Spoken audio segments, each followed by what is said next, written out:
if you've watched the videos, you remember there was, when I talked about hierarchy, I used the results from a study of IBM subsidiaries around the world. So this data comes from the same study. So this Dutch guy has sent a questionnaire to every employee of IBM worldwide, collected 120,000 answers, did all the statistical analysis. He came up with 6 dimensions of culture.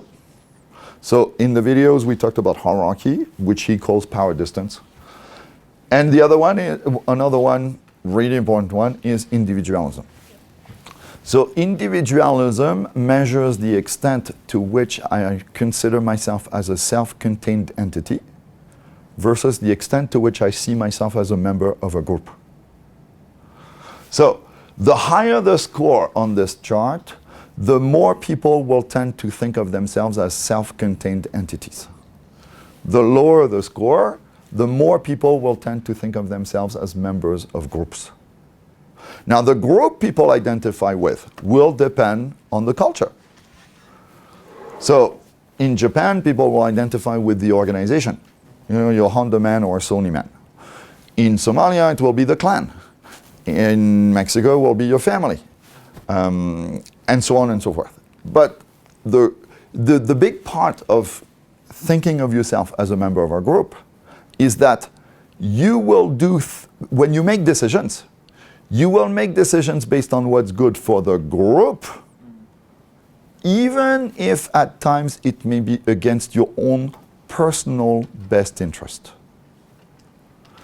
That is one part which is really challenging for many people, because that is, again, a situation where people have to rewire their brain. I mean, learn an entirely new way of thinking. So, you can see, based on the data on this chart, Canada is obviously an individualistic culture. Canada is not the most individualistic culture. The most individualistic culture is the United States. And I'm sure everybody in this room would have been able to guess that. I mean, it's very obvious, I mean, to everybody around the world that the US is the land of the individual. Just, do you know where the UK falls? UK is also quite individualistic as well. Yeah. Yeah, I mean, the score actually of the UK on this chart is higher than the score of Canada. It's closer to the score of the US. Yeah. Australia, same thing. So, yeah, and you can see it, for example, you can see the difference between Canada and the US in the healthcare system. Because we have a public system. What does public mean? Means we share. Yeah. Okay, so those who are healthy pay for those who are not. Yeah. Right? That system, like in the US, that makes no sense to people. You can see how much of a challenge they have with that one. Another situation, you can see it in everyday life, is restaurants. How many people is a dish expected to serve? So, in an American restaurant, all the dishes will be single portions. There may be enough food for 3 people, but it is a single portion. In French restaurants, you will often find dishes for 2. Oh, in Mexico, I remember in northern Mexico, in Monterrey, there was a fast food chain where if 4 people order the same burger and the same 2 sides, you get a good discount. Have you ever tried to get 4 Canadians to agree on their burgers and sides? It's impossible. That is really a challenge. Why? Because what's the motto of Burger King? Have it your way. Exactly. Have it your way. And what do Chinese restaurants do? How do they serve the food? Family style. Everyone shares. Everyone shares. Exactly. You have the round tray. You put all the dishes on there, and there's no such thing as my food or your food. It's our food. Mm-hmm. Yeah? And as I said, what it means is people will make decisions. I mean, when they think of themselves as members of groups, they will make decisions that are good for the group, even if it is against their own personal best interest. So a very, very obvious question is, what percentage of your income do you give to your family members? If you ask that question to the average Canadian, they'll look at you like the question makes no sense at all. 0, of course. And what happens for people in other parts of the world? Yeah, exactly. A good example is people from Africa. You're probably hit by a request for money from your relatives at least once a month. Daily basis, okay. Yeah. And the most extreme example I know are Filipino nannies who come to Canada and send 99% of their income back home. Yeah. Because the way they manage family is entirely different from the way we manage family. I mean, what I've seen many families do in the Philippines is you got the grandmother, kind of the matriarch, again. She has like several daughters. So let's say she has 4 daughters. One of them or 2 of them will be in the Philippines taking care of all the kids of all 4 daughters. One will go to Dubai, one will go to Toronto or Hong Kong, again. And those who are outside of the Philippines send all their money to the family because the grandmother and the 2 sisters will be taking care of all the kids collectively. That is absolutely not the way things operate here. Very obvious. And so that has a huge impact in the workplace because people will think of themselves as members of groups versus self-contained entities.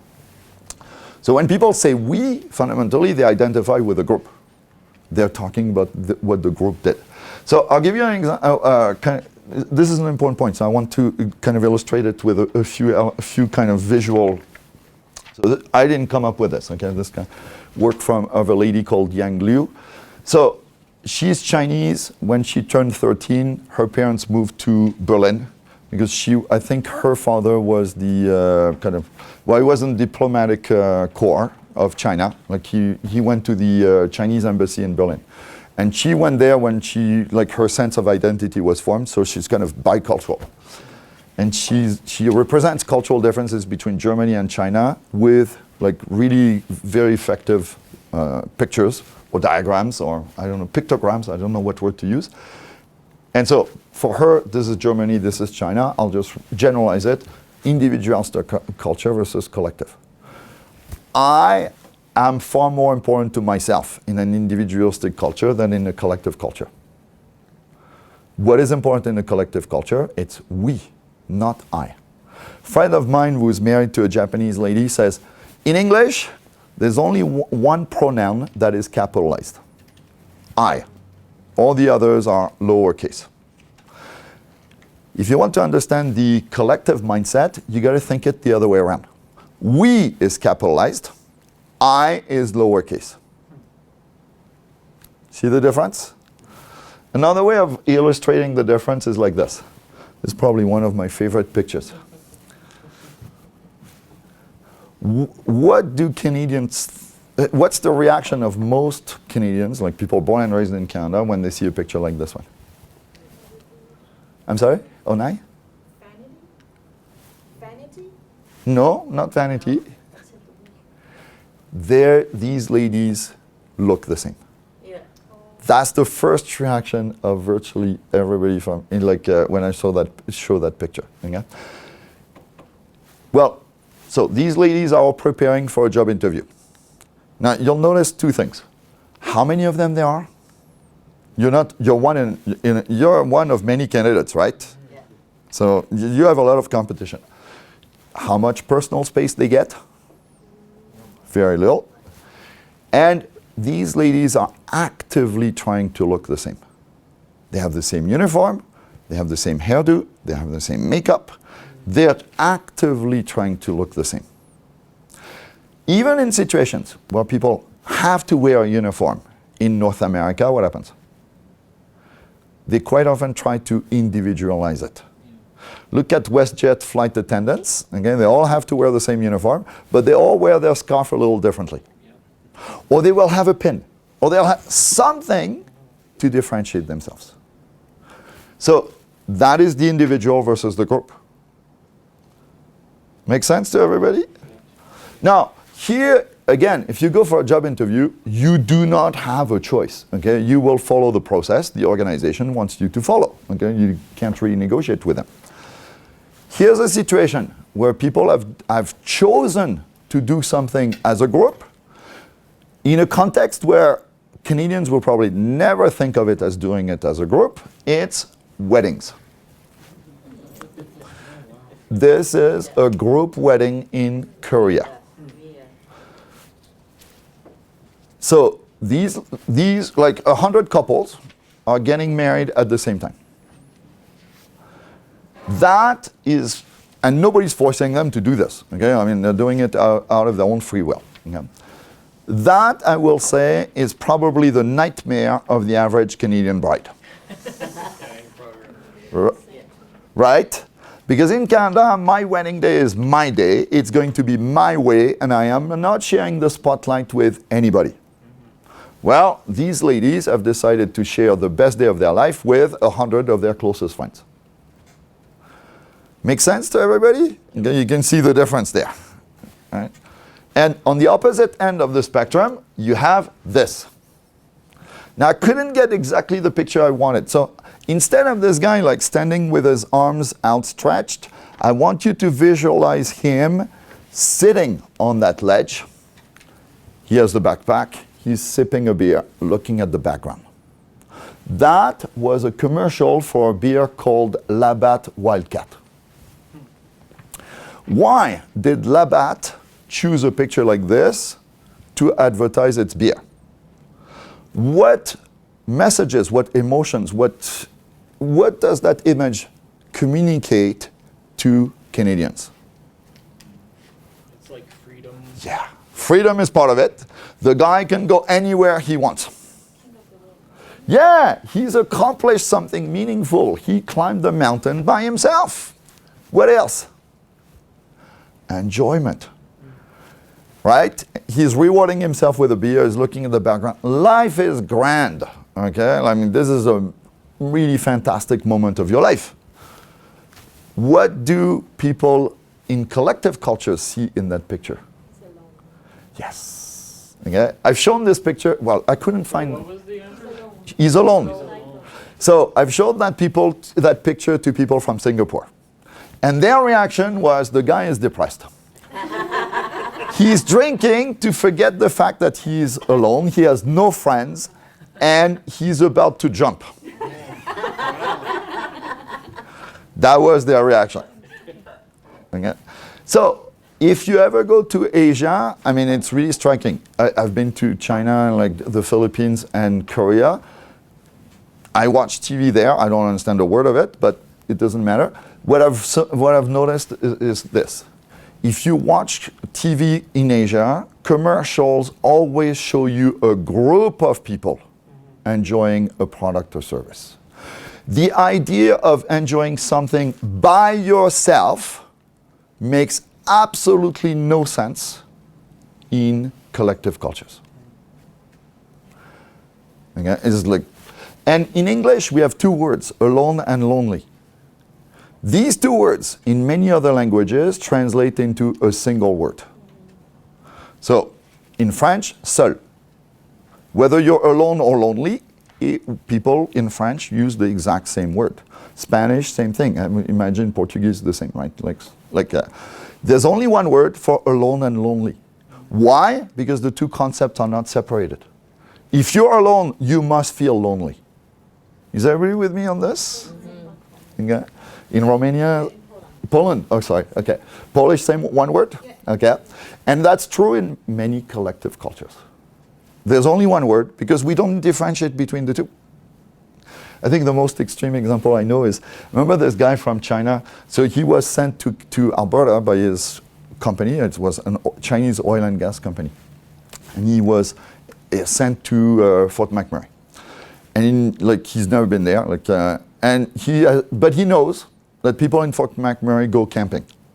So he wants to know, what do you do? What does camping look like? He's never gone camping before. And he doesn't know anybody in China who's been camping before.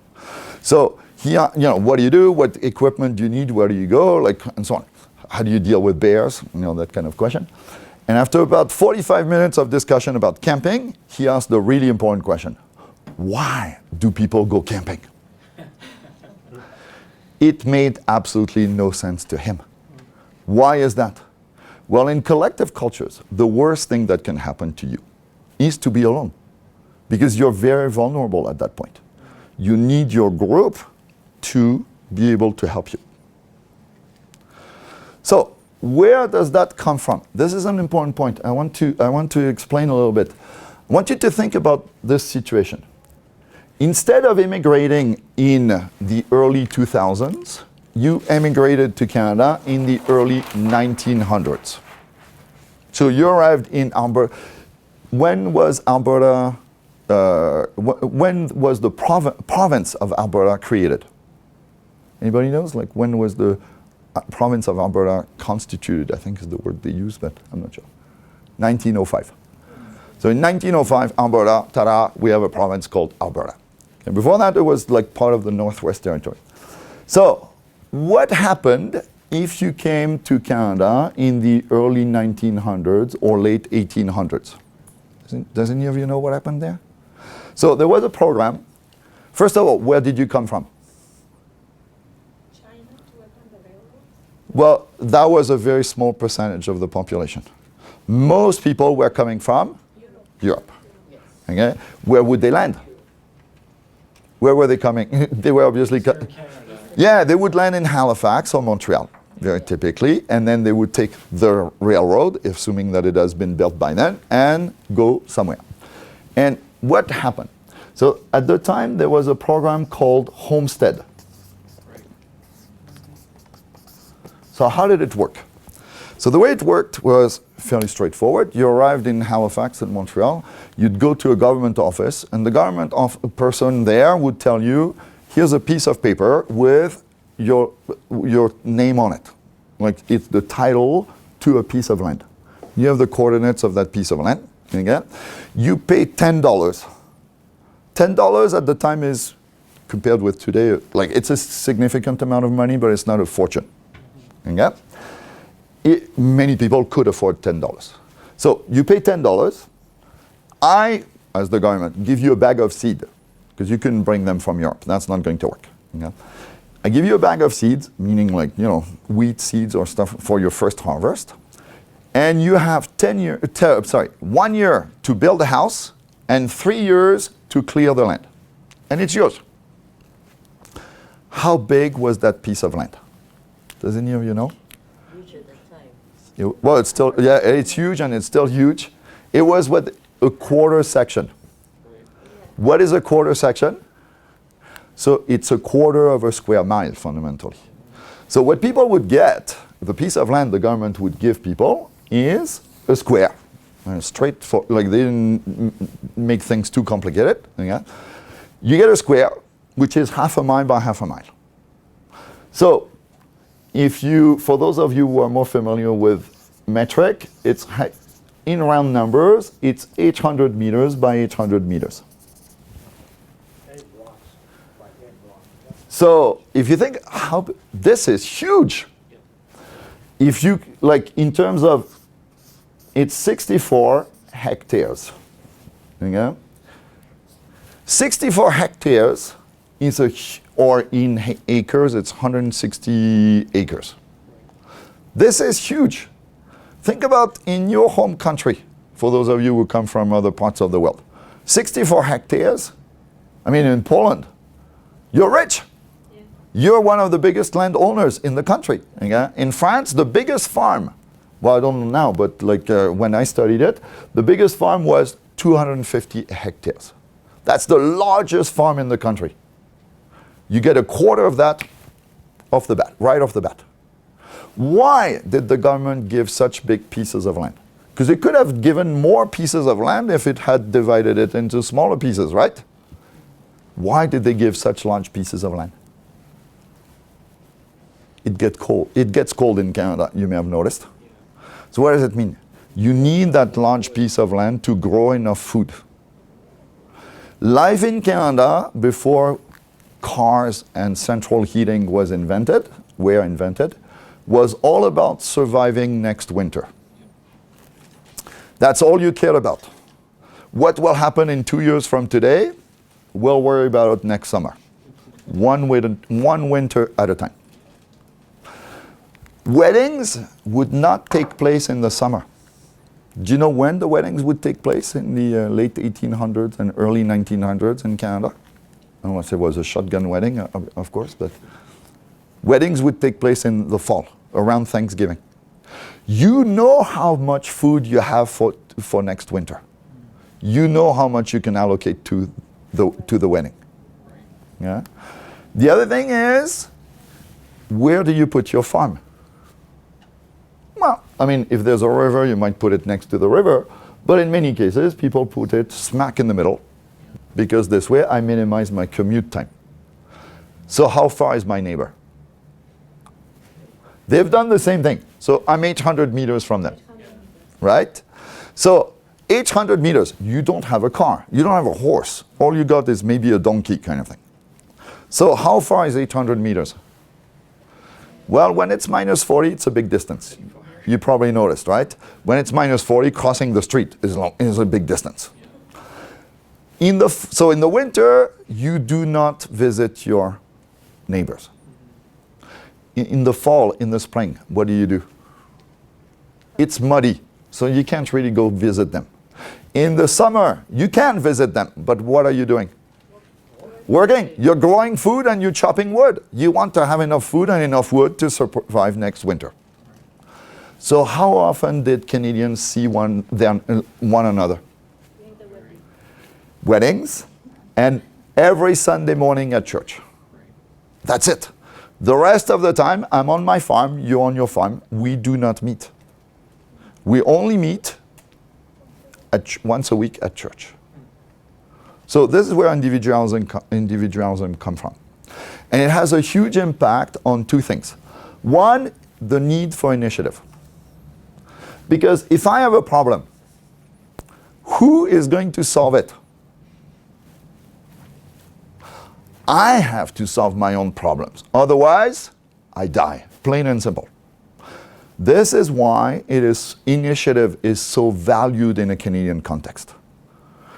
If you didn't take initiative, you died. I mean, it was that simple. Has any of you seen, there's a child, it's a children's book called Prairie Fire. Has any of you heard of it? No? I'll email it to you. Like, I talked to the publisher, it's out of print, and the publisher says, yeah, go ahead and email it to people, because photocopy it, because we're not going to print it again. Okay? So, Prairie Fire is all about, it's a homestead family. Like, they have their farm somewhere in the prairies. There's mother, father, son. That's it. There's no other characters. And the whole story is about how they survive a fire that sweeps through the prairies. Now think about in African countries, in Asian countries, Latin American countries, you don't have a family by themselves. If there's a problem, what happens? The whole village will come together. Exactly. So there is nobody to go ask help from. They have to work it out or they die. It's that simple. So initiative is really critical. The other thing that is the other consequence of this context is, what does teamwork mean? Because here, when do I help my neighbors? Yeah, harvest. Okay, we will help one another. Okay.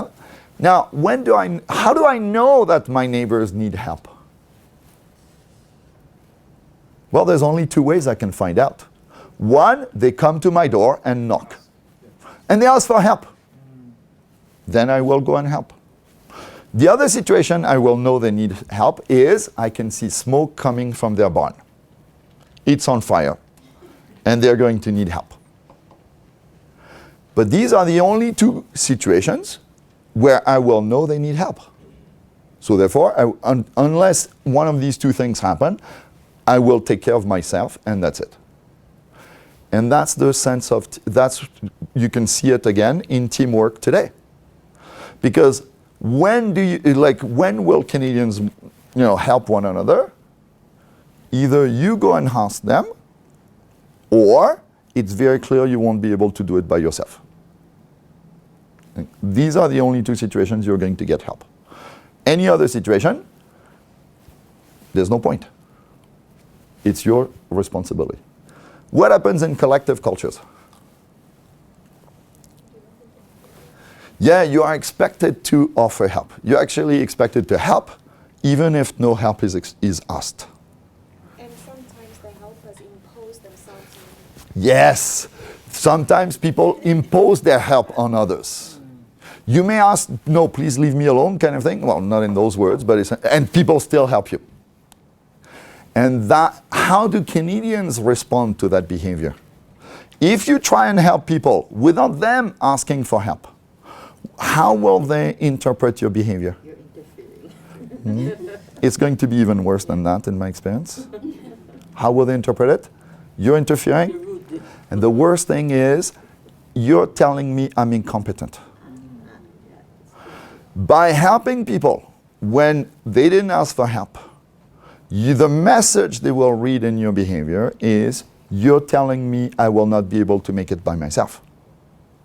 And that is considered as a very negative message. So, teamwork, as we discussed, is really critical around the world. I have never seen an organization say, we don't want teamwork here. All organizations around the world value teamwork. The challenge is they don't define what teamwork means. And as a result, many immigrants end up in a situation where they are perceived as poor team players. The reality is they're great team players that are playing a different game. So the best way I have found, let me just check this one. Yeah, so the best way I've found to illustrate this point is to compare the way restaurants operate.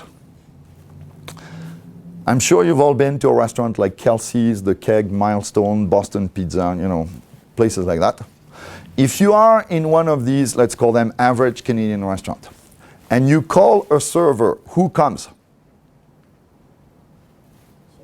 Your server. The one who is assigned to your table or your section. If the person who's closest to you at the time you call is not your server, what will they say? I'll go get your server. I go get your server. In other words, I'm not paid to take care of you. I will go get the person who is. And how do they manage the tips? Usually my tips come from my section. As a server, I may share with the cook or the hostess because they don't get their own tips. But it's fairly rare in Canadian restaurants that servers pool their tips. What happens in Chinese restaurants? You're in a large Chinese. If you call a server, who comes? Whoever's closest to you at the time you call. Because in a Chinese restaurant, all servers are collectively responsible for all customers. You call a second time, you get a different server because you get whoever's closest to you at the time you raise your hand. And how do they manage the tips? One box. All the tips go in there, and at the end of the shift, we share. Some servers will get a higher percentage than others because they're more experienced. But my tips will not come from my tables. There will be a percentage of what was collected tonight. I want you to visualize this experiment. I take a Chinese server, put him or her in the average Canadian restaurant, and they operate the Chinese way. How will the other servers see that server? Not a good teamwork. Not a good team player. Team player, yeah. Exactly. You are all over the map. You're meddling in everybody else's affair, okay? And it looks to me like you're trying to steal my tips. So if I ask the teammates of that Chinese server, are you a good team player? Is he or she a good team player? What will they say? No. If I ask the Chinese server, are you a good team player? What will he or she say? Yes. They're playing different games. And most people have not identified that it is a different game. So the way they'll evaluate it is not that server is a good team player playing a different game. They will interpret it as poor team player.